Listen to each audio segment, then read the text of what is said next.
구원의 말씀.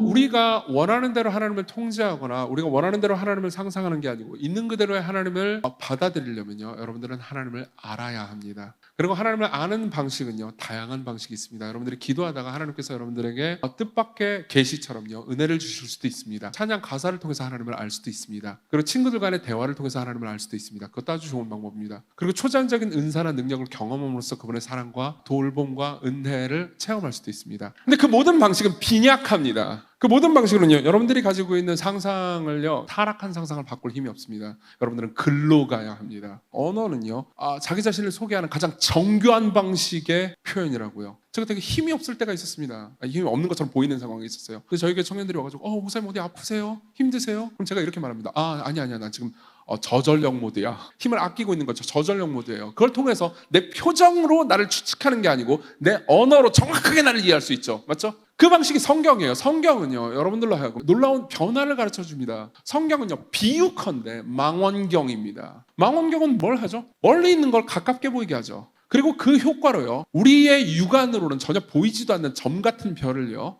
좀 더 크게 보이게 만들어줘요. 근데 아무리 크게 보여서 와 내가 압도된다 라고 한다 하더라도요, 실제 크기처럼 보여줄 수는 없죠. 실제 크기는 이 지구보다 큰 별이거든요. 성경이 바로 그런 망원경의 역할을 합니다. 우리는 전부 다 하나님이 있다고 생각하지만 조그마한 점같이 느껴져요. 내 삶에 별 영향을 미치지 못합니다. 그분이 크다고 생각하지 않아요. 근데 성경을 봅니다. 그분이 하신 일을 봅니다. 그분의 말씀을 듣습니다. 그분에 대한 설명을 듣습니다. 망원경이 별을 가깝게 보이게 만들어주듯 요만한 하나님이 점점 커져서 나를 압도하기 시작해요.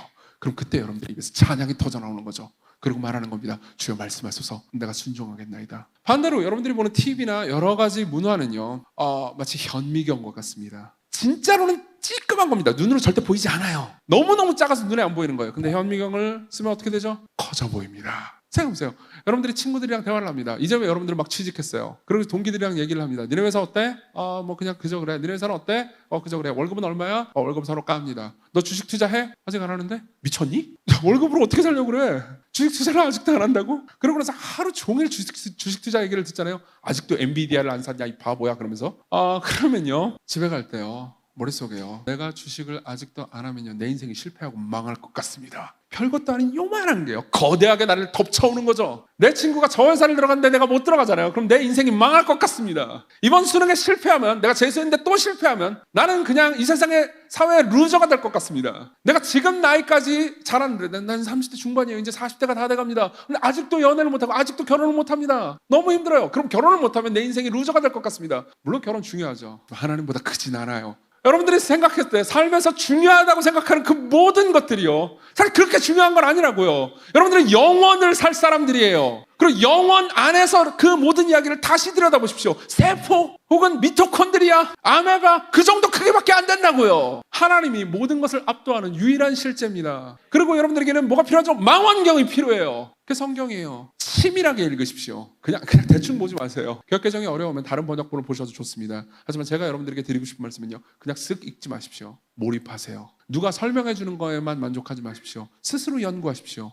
그 안에 빠져서요, 망원경으로 압도적인 실체를 보십시오. 그때 여러분들이 만들어낸 신이 아니고요, 진짜 하나님을 보게 됩니다. 성경이요, 우리에게 하나님께서 위대한 분이고 그리고 절대 그분의 형상을 만들면 안 된다고 하는 데는요, 이유가 있습니다. 구약 시대까지는요, 형상을 만들지 말아라, 그러면 그냥 형상을 만들지 말라, 이게 전부 다인 줄 알았습니다. 근데 신약으로 넘어가잖아요. 그러면 또 다른 이유가 제공됩니다. 골로새서 1장 15절입니다. 들어보세요.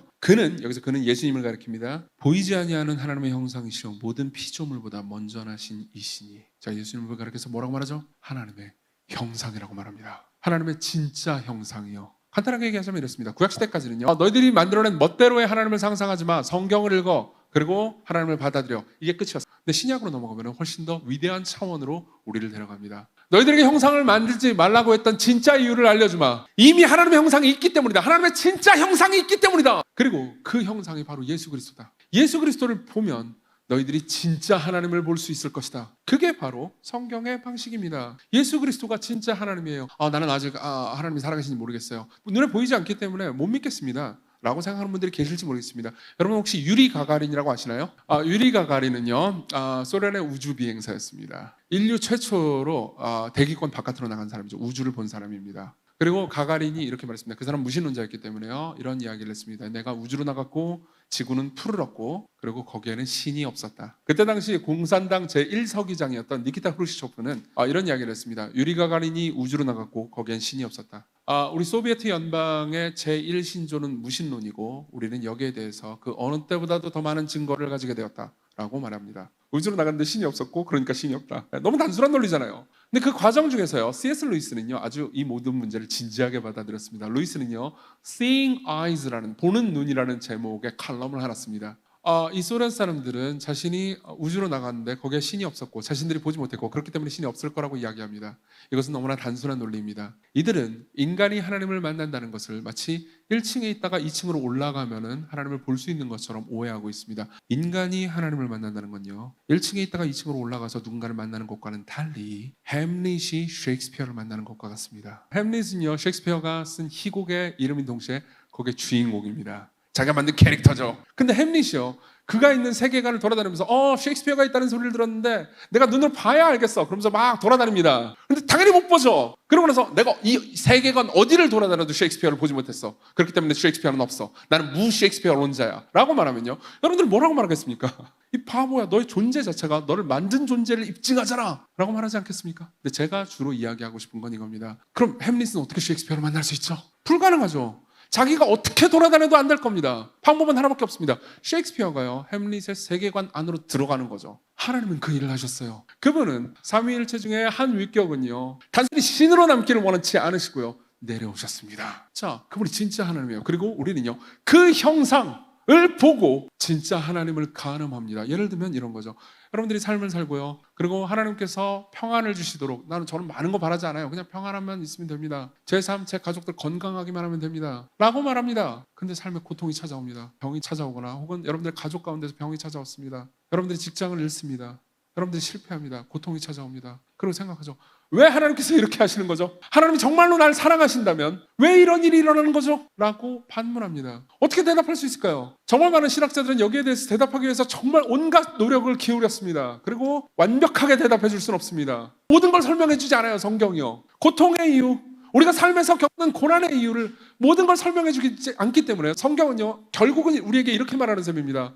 너희들은 다 이해할 수 없단다. 내가 설명해줘도 이해할 수 없을 것이다. 너희들이 이해할 수 없다는 것을 이해해라. 다시 말하면 우리는 정답을 모릅니다. 우리 삶의 고통의 이유에 정답을 모릅니다. 하지만 우리가 다시 예수 그리스도를 봅니다. 진짜 하나님의 형상을 보는 거죠. 그럼 그때는 뭘 할 수 있을까요? 보답이 무엇인지는 확실히 알 수 있습니다. 여전히 정답을 완벽하게 할 수는 없을 겁니다. 우리가 마지막 날 그분 앞에 서게 될 때 우리는 정답을 알게 될 거예요. 하지만 지금 우리는 정답을 알 수 없고 그래도 잘못된 답이 뭔지는 알 수 있습니다. 하나님이 날 사랑하지 않아서 이건 정답이 아니에요. 절대 오답입니다. 만약 하나님이 우리를 안 사랑해서 죽어봐라! 그러면서 우리에게 고난을 주시는 게 사실이라면 왜 하나님은 하나님 스스로가 고통으로 들어가셨습니까? 그분이 우리에게 동정적인 분이 아니라면 왜 그분 자신이 고통을 당했습니까? 저는 예전에 비교 종교학을 공부했습니다. 그리고 수많은 종교들의 삶과 도덕과 그리고 이야기를 들었습니다. 그리고 제가 단언할 수 있는 게 있습니다. 지구상 어떤 종교의 신도 우리를 향해서 내가 너희들의 고난을 해결해 주겠다, 내게로 와라, 나한테 헌금을 바쳐라, 기도를 해라, 뭘 해라, 그러면 고난을 해결해 주겠다, 이렇게 말하는 신은 있을지언정 고통을 겪은 신은 없습니다. 우리가 믿는 하나님의 위대함이 바로 여기 있습니다. 그분은 눈물을 흘리는 분이고 고통을 겪은 분이고 그리고 고통을 아시는 분입니다. 이 중에서는 가족을 죽음으로 잃어본 분들도 있을 겁니다. 하나님은 여러분들의 상실을 아십니다. 단순히 전지하셔서 아시는 정도가 아니에요. 그분은 경험했습니다. 성부는 자신의 아들이 십자가에서 우리를 위해서 죽는 걸 보셨습니다. 이분이 하나님이에요. 그리고 우리는 진짜 형상을 십자가를 통해서 봅니다. 그리고 생각하죠. 이분이 진짜 하나님이다. 내 고난의 이유를 내가 다 알 수는 없지만 무엇이 오답인지는 안다. 그분이 날 사랑하지 않았다면 이 정도로 고통당하진 않았을 거야. 그분은 내 고통을 안다. 단순히 전지하기 때문에 아는 게 아니고 경험했기 때문에 안다.